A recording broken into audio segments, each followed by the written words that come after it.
Hey gang, Dark Nave and Kram here with our review of Batman vs. Superman. Well, the reviews are in. They couldn't possibly be more divisive. Rotten Tomatoes specifically has a scale that looks like this. The critics seem to hate it and the fans seem to love it. And interestingly enough, Kram had some issues and I loved it. I think it had some flaws, but all films have flaws. That being said, let me just say I am a fan of Zack Snyder and I've loved what he's done for DC so far, so whether that makes me biased or not, I guess that remains to be seen. And I thought the movie was okay, but not great. And it's not that I don't like Zack Snyder. I've liked other work that he's done. I've liked 300. I liked Watchmen. It's just I felt like overall the story was kind of disjointed, a little too dark for me overall. Just could have been a little bit better in terms of the delivery. Speaking of plot, let's talk about that. It's super intricate, and so it would take us like 24 hours to discuss the whole thing, so we're not going to do that here, but we're going to go over the basics for you. So you've got Batman from Gotham. He's an older Batman. He's a bitter Batman. He's even turned to killing, which is, not really like the Batman we're used to seeing.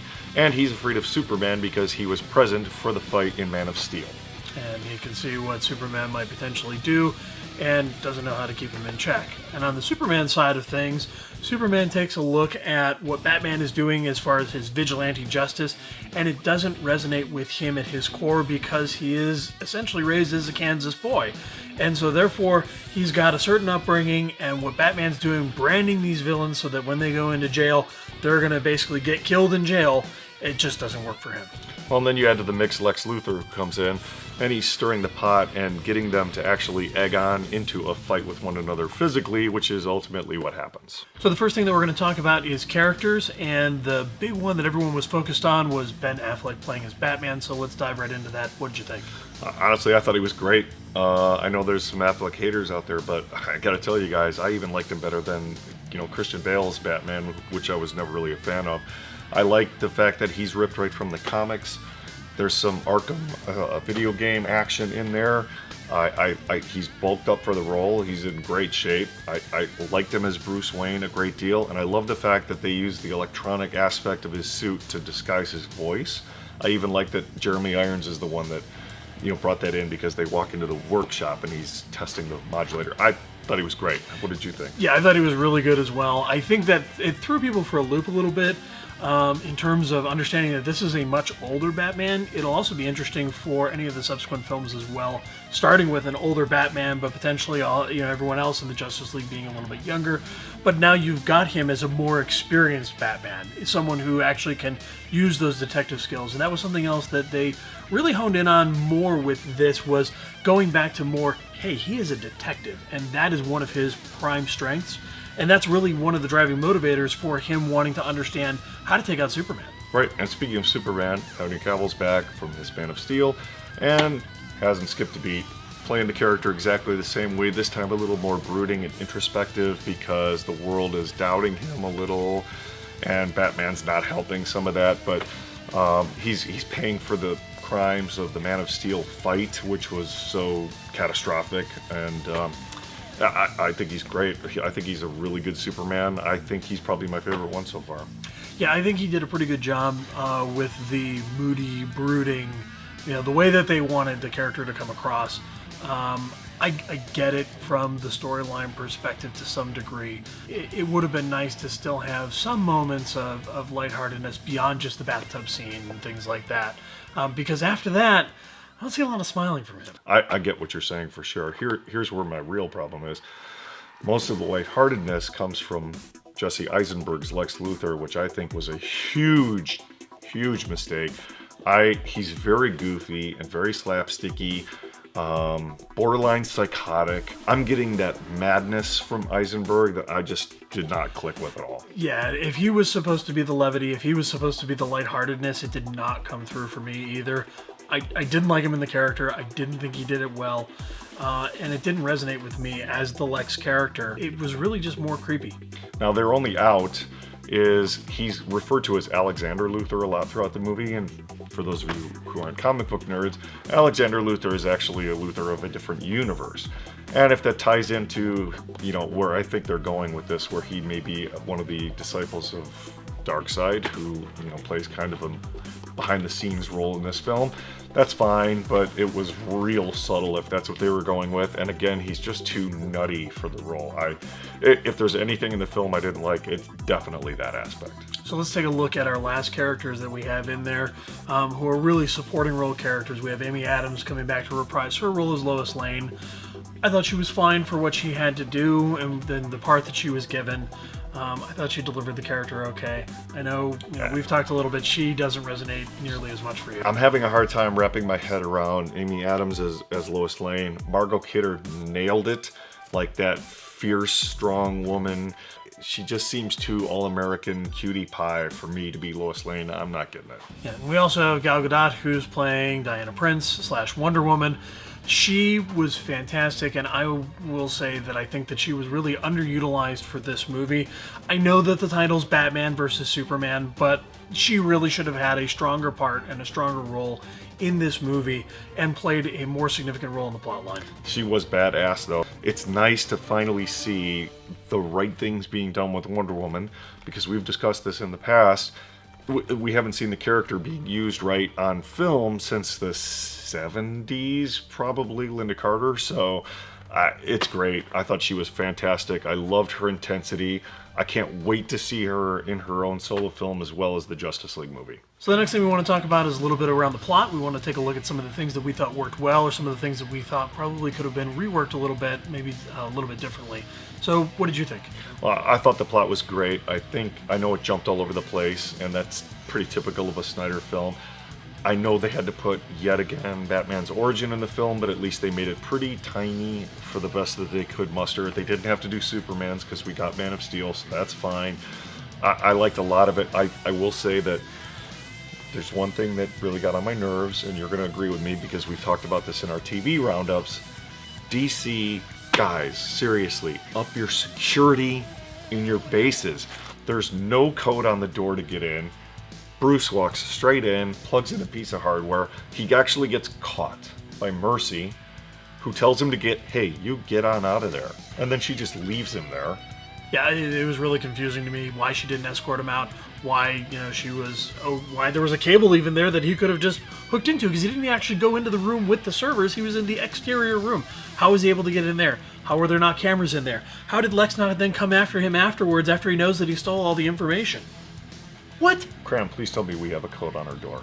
We do. And it is not 1, 2, 3, 4, 5. Or password. Or password. Good. Okay, we're okay. But other than that, I thought that the plot went along pretty well. I like it as a slow burn. I know there's some people out there who love Deadpool, love Guardians. Those are like 1,000 miles an hour right out of the gate. This one, you had to kind of follow along, and it was plotting, and then it built up steam, and then, they had their first meeting, and then it goes into the next thing, and the next thing, and the next thing, and then it explodes in this huge, big reveal, which I think they blew it by introducing Doomsday into the previews, but that was a great moment, and then the big fight scene, and then the denouement at the end. And I really liked the pacing. I thought it was great. See, and I don't agree. I think that there was things that were missing in the plot. I think there were things that were, the word I used was disjointed, because there's things that should be there to help connect the plot for the viewer who's watching the movie at that time that weren't there. And one of the key things that I think about was when all of a sudden Superman just shows up in the middle of the Kryptonite chase scene, and, Batman's surprised, but we didn't know that Superman was going to be there, and the viewer should have at least had some inkling that Superman was out there looking for him. Otherwise, why is he there? So this is just one example of some of the plot line little missteps that I think probably could have been resolved with, again, 5 seconds of Superman flying over the city and then seeing the chase scene, and then all of a sudden, as Batman comes around the turn, there's Superman. It just makes that connective thing in there. Now, there's other places where they did that properly, like when they're introducing the interesting voice thing that Bruce now has. Yep. They've got Jeremy Irons sitting there doing some testing with it to establish that. Yeah, and I think another thing that DC films tend to do that Marvel films don't really do much of, they don't handhold non-comic book fans to the level that Marvel does. Marvel kind of like walks people along. Okay, all right, come with us. Here's stuff at a very basic level. DC films, you tend to kind of have to know what's going on to some degree.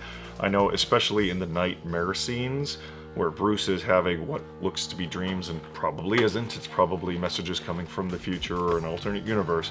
But there's a lot of dark side knowledge that you need to know. So speaking of the Vision, that's one of the things that I kind of have a problem with, is based on where that's at in the movie and then what comes immediately after that.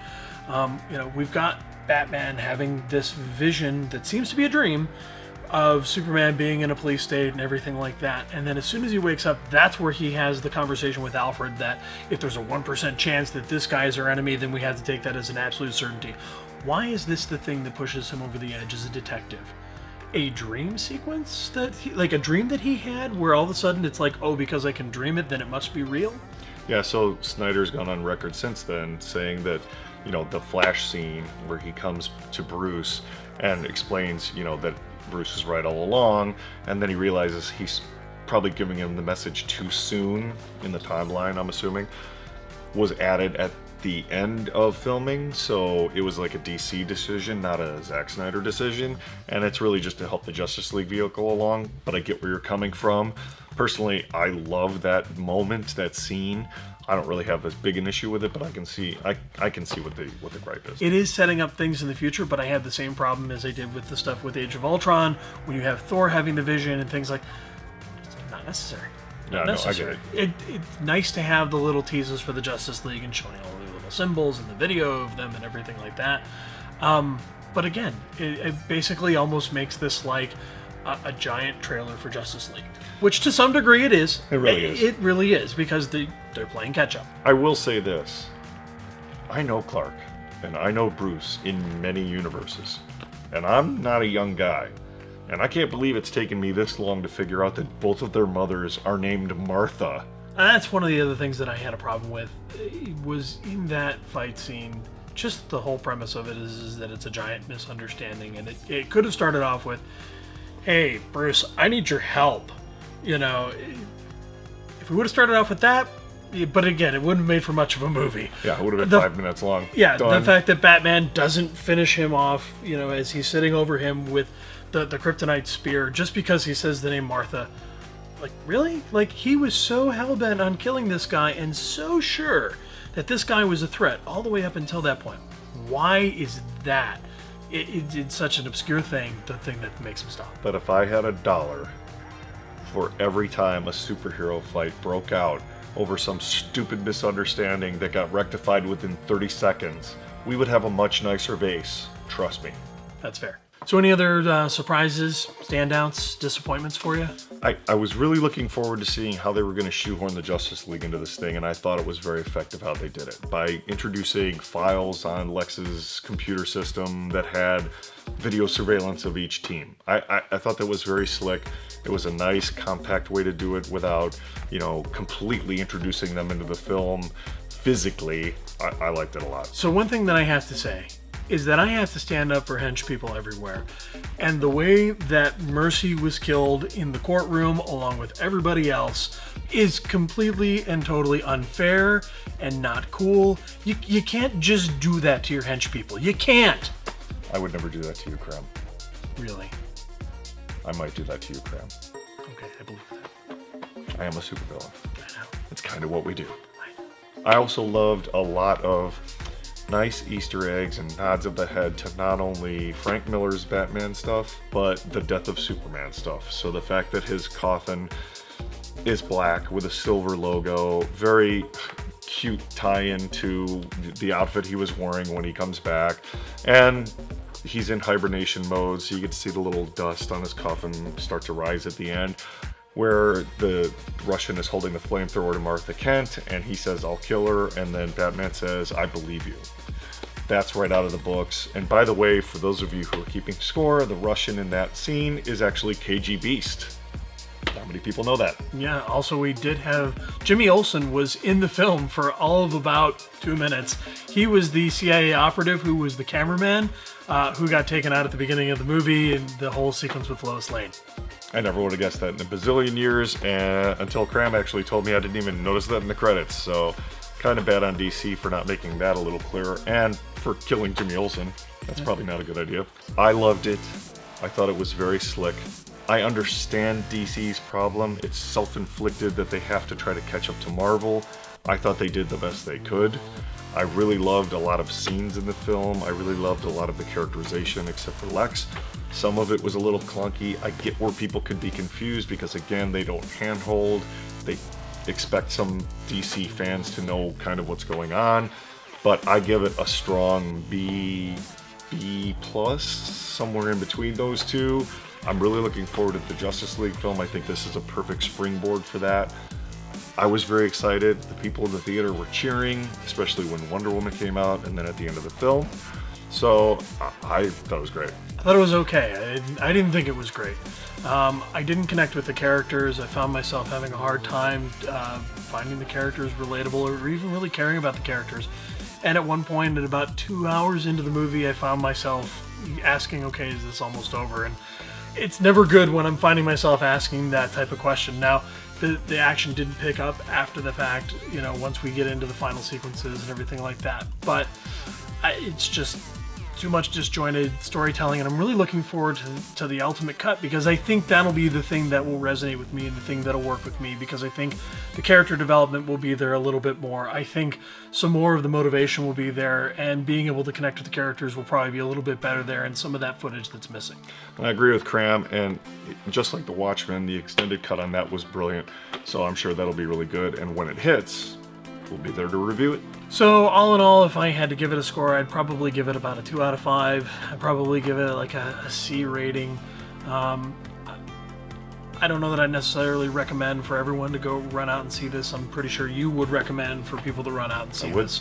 I think if you're on the fence, go to the matinee and see it on the big screen. It's at least worth seeing on the big screen for that. Or at least wait till it comes out on DVD and give it a shot there. So that's our review of Batman vs. Superman. Clearly different from our review of Deadpool in that, you know, we were kind of split on this one. So where did you fall in line with that? Were you more along the lines of, hey, this really resonated with you and you liked it a lot? Or were you more like me and maybe not so much and you just thought it was okay? Or maybe you hated it, because there's plenty of that going on all over the internet. There's people out there who just hated the whole thing, and if you didn't like it at all, what was your reasons for that too? Yeah, let us know in the comments down below. We'd be happy to hear. Fair enough. Thanks for watching, everyone.